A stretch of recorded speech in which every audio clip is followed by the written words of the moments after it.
नमस्कार दोस्तों, आप सबका स्वागत है आपके अपने चैनल गवर्नमेंट एग्ज़ाम स्टडी में। दोस्तों, जैसा कि आपको पता है, हम लोग इस समय इस चैनल पे ग्रामीण परिवेश के प्रैक्टिस सेट लगा रहे हैं। तो दोस्तों, उसी श्रृंखला में आज ये नया प्रैक्टिस सेट है और जैसा कि मैं हमेशा कहती हूँ, आप हमेशा प्रैक्टिस सेट के साथ साथ उनको सॉल्व करना शुरू करिए और अंत में कमेंट सेक्शन में ये ज़रूर बताइए कि आपके कितने मार्क्स आ रहे हैं। उस हिसाब से अगला प्रैक्टिस सेट अगर हार्ड होता है तो मैं थोड़ा सा इजी लाऊंगी और अगर आपको इजी लगता है तो थोड़ा सा और टफ बनाऊंगी। दोस्तों, शुरू करते हैं। सामाजिक संस्था का अर्थ है कार्य करने का निश्चित ढंग, वृहद व्यक्तियों का समूह, वृहद ग्रामीण समूह, अधिक लोगों का साथ रहना। तो सामाजिक संस्था का क्या अर्थ होगा, बताइए। सामाजिक संस्था का क्या अर्थ होगा? सामाजिक संस्था का अर्थ होगा कार्य करने का निश्चित ढंग। संस्था का मतलब ही हो गया कोई ऑर्गेनाइजेशन। ऑर्गेनाइजेशन जब भी होगी तो वहाँ पे सब लोग एक ही तरह से काम करते होंगे। तो सामाजिक संस्था का अर्थ क्या है? कार्य करने का निश्चित ढंग। पहले का आपका ए हो जाएगा। दूसरा प्रश्न, एकीकृत बंजर भूमि विकास कार्यक्रम किसके द्वारा प्रायोजित कार्यक्रम है?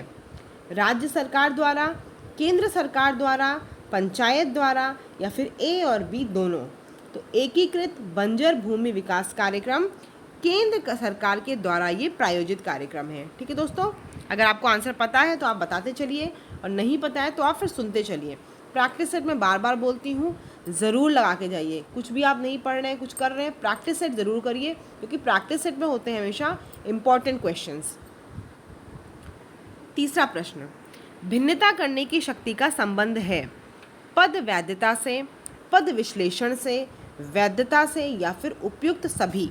तो तीसरे का क्या होगा दोस्तों? तीसरे का होगा आपका डी। भिन्नता करने की शक्ति का संबंध इन सभी से है, जितने भी ऑप्शन है उन सभी से है। ठीक है। चौथा प्रश्न, पंचायती राज संस्थाओं की समीक्षा पर गठित समिति है बलवंत राय मेहता समिति, अशोक मेहता समिति, एल.एम. सिंघवी समिति या फिर पी.के. थुंगन समिति? इसका ऑप्शन आप लोगों को पता होगा। पंचायती राज संस्थाओं की समीक्षा की गठित कौन समिति थी? एल.एम. सिंघवी समिति। जितनी भी यहाँ पे समितियाँ दी हैं मैंने हर पेपर में अभी तक आपको बता दिया है कि इन सब के बारे में पढ़ लीजिए, क्या है, किस ईयर में है, कई बार ऑर्डर में आता है, लगाने को पता होना चाहिए। अब तक मुझे लगता है आप लोगों को, जितने लोग फॉलो कर रहे होंगे रेगुलरली, उनको ये पता चल गया होगा।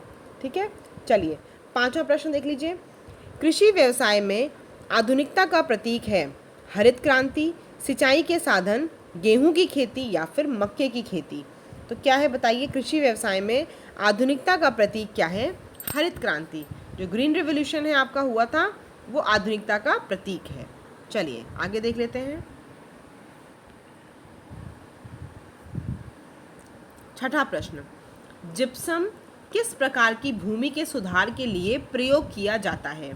पीट मृदा, क्षारीय मृदा, अम्लीय मृदा या फिर लवणीय मृदा? मैंने आपसे इसके पहले ही बताया है क्योंकि मिट्टी के भी कुछ कुछ प्रश्न आ रहे हैं, जैसे कि कपास की खेती किस मिट्टी पे होती है या फिर रेगुर मिट्टी किसे कहा जाता है। ऐसे ऐसे कुछ क्वेश्चंस आ रहे हैं।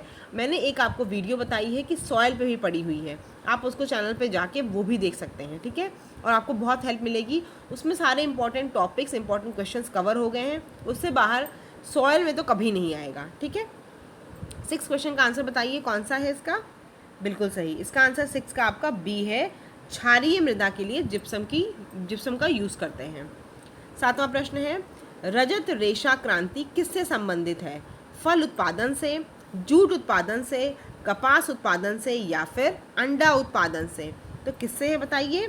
रजत रेशा क्रांति है आपका कपास उत्पादन से। ठीक है, अंडा उत्पादन से कौन सा रिवोल्यूशन है मुझे आप ये कमेंट सेक्शन में बताएंगे। ठीक है, कौन सा रिवोल्यूशन है? पिंक रिवोल्यूशन है, ब्लैक रिवोल्यूशन है, सिल्वर रिवोल्यूशन है, कौन सा है मुझे बताएंगे। ठीक है। 8वां प्रश्न है, पृथ्वी तल के समान उच्चता वाले बिंदुओं को मिलाने वाली रेखा क्या कहलाती है? ये प्रश्न देखिए रिपीट हो रहा है। क्या कहलाती है? कंटूर सतह, समतल लाइन, कंटूर ग्रेडियंट या फिर कंटूर लाइन? इसको हम लोग एक प्रैक्टिस सेट में कर चुके हैं। आप लोग रेगुलर फॉलो कर रहे हैं तो रिपीट क्वेश्चन है आज। 8वें का आपका होगा डी। समान उच्चता वाले बिंदुओं को मिलाने वाली लाइन को कंटूर लाइन बोलते हैं। ठीक है।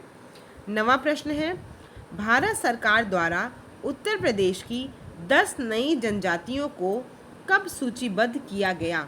वर्ष 2003 में, 2004 में, 2005 में या फिर 2006 में। कब किया गया सूचीबद्ध? 2003 में। जो नई जनजातियां हैं उनको 2003 में सूचीबद्ध किया गया। ठीक है, चलिए आगे देख लेते हैं। उत्तर प्रदेश का न्यूनतम 1% वाला जिला है। संत कबीर नगर, भदोही, लखीमपुर खीरी या फिर जौनपुर। सबसे कम 1% वाला जिला कौन सा है उत्तर प्रदेश का? बिल्कुल सही, भदोही है। ठीक है, 11 प्रश्न आपका है। उत्तर प्रदेश राज्य में लगभग कितने प्रतिशत भाग पर सिंचाई लघु साधनों के माध्यम से की जाती है?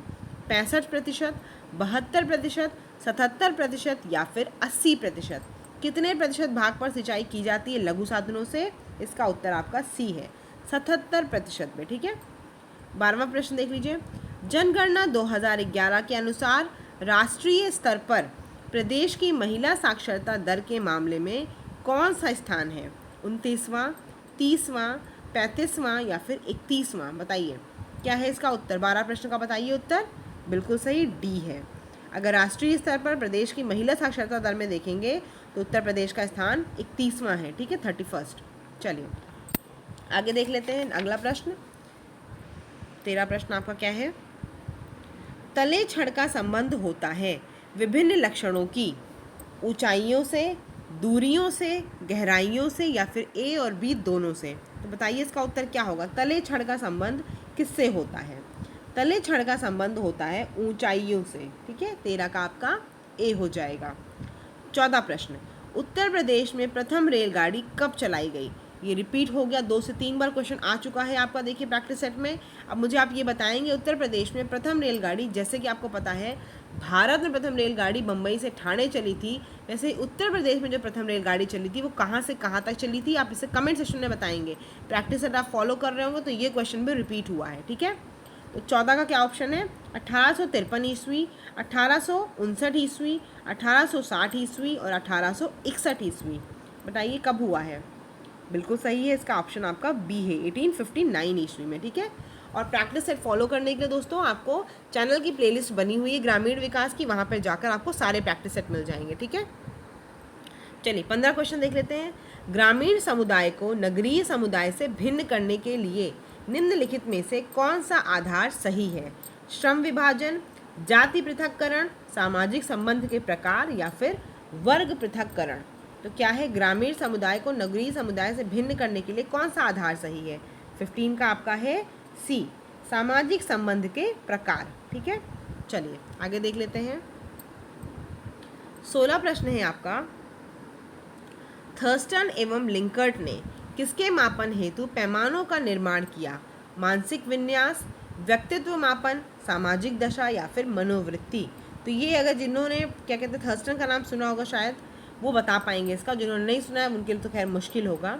इन्होंने किसके मापन हेतु पैमानों का निर्माण किया था? थर्स्टन और लिंकर्ट ने मनोवृत्ति के। ठीक है, 17 प्रश्न देख लीजिए। नीति आयोग अस्तित्व में कब आया? अब अगर इसका ऑप्शन देखना पड़े तो समझ लीजिए थोड़ा सा अभी गुंजाइश है तैयारी में आपकी, आपको और मेहनत करनी है। इसका कोई ऑप्शन की ज़रूरत ही नहीं है। 17 का देखते ही नीति आयोग मतलब ए हो जाएगा। 1 जनवरी 2015 से नीति आयोग अस्तित्व में आ गया है। ठीक है, प्लानिंग कमीशन जो आपका योजना आयोग था उसको हटा के नीति आयोग उस जगह पे स्टार्ट कर दिया गया है। चलिए 18 प्रश्न देख लेते हैं। उत्तर प्रदेश बजट 2021-22 में स्वच्छ भारत मिशन हेतु शहरी लेकिन कितने करोड़ रुपए की व्यवस्था की गई? 1200 करोड़, 1400 करोड़, 1500 करोड़ या फिर 1600 करोड़? बताइए कितने की व्यवस्था की गई है? स्वच्छ भारत मिशन के कितने करोड़ की व्यवस्था की गई है? 18 का क्या होगा? बी होगा। ठीक है, चलिए 19 देख लेते हैं। बिरमा नदी उत्तर प्रदेश के किस जनपद में है? जालौन, ललितपुर, हमीरपुर या फिर बागपत? 19 का क्या होगा? 19 का आपका सी होगा। आगे देख लेते हैं 20 प्रश्न। खारा जल विद्युत केंद्र किस नदी पर स्थित है? गंगा, राप्ती, घाघरा, यमुना? किस पे स्थित है बताइए? खारा जल विद्युत केंद्र किस नदी पर स्थित है? ये आपका यमुना नदी पर स्थित है। ठीक है, 21 प्रश्न देखिए। सोहागी बरवा वन्य जीव विहार उत्तर प्रदेश के किस जनपद में स्थित है? महाराजगंज, आजमगढ़, रामपुर या फिर बुलंदशहर? किस पे है बताइए? सोहागी बरवा वन्य जीव विहार कहाँ पे है? ये आपका महाराजगंज में है। 21 का ए हो जाएगा। 22 प्रश्न देख लीजिए। क्षेत्र पंचायत प्रमुख का चुनाव कौन करता है? क्षेत्र पंचायत के मतदाता, निर्वाचित बीडीसी, राज्य निर्वाचन आयोग, उपयुक्त में से कोई नहीं। तो 22 का क्या होगा? 22 का होगा आपका क्षेत्र पंचायत प्रमुख का चुनाव निर्वाचित बीडीसी करवाता है। ठीक है, चलिए आगे देख लीजिए। सेलखड़ी या फिर टाल का प्रमुख खनन क्षेत्र है गोरखपुर एवं देवरिया, गोंडा एवं बलरामपुर, हमीरपुर एवं झांसी, मेरठ एवं गाजियाबाद। 23 का क्या होगा? 23 का आपका सी होगा, हमीरपुर एवं झांसी सेलखड़ी का प्रमुख खनन क्षेत्र है। ठीक है, 24 प्रश्न देख लीजिए। निम्नलिखित में से कौन सा युग्म सुमेलित नहीं है? सारे बहुत आसान से हैं, बताइए कौन सा सुमेलित नहीं है। 10 मीटर बराबर 1 डेकामीटर, 10 सेंटीमीटर बराबर 1 डेसीमीटर, 10 हेक्टामीटर बराबर 1 किलोमीटर और 10 किलोमीटर बराबर 10 फरलांग। तो इसमें से कौन सा सुमेलित नहीं है? आपको बता दिया मैंने। यूनिट का एक प्रश्न 1 या 2 ज़रूर आएगा, यूनिट अच्छे से पढ़ के जाइएगा। 24 का आपका डी है, 10 किलोमीटर बराबर 10 फरलांग के नहीं होता है। ठीक है, यही आपका सुमेलित नहीं है। आज का आखिरी प्रश्न है 25। लावड़ी और बहरवीर लोकगीत प्रसिद्ध है। लावड़ी देखते ही आप बता लेंगे कहाँ का है ये?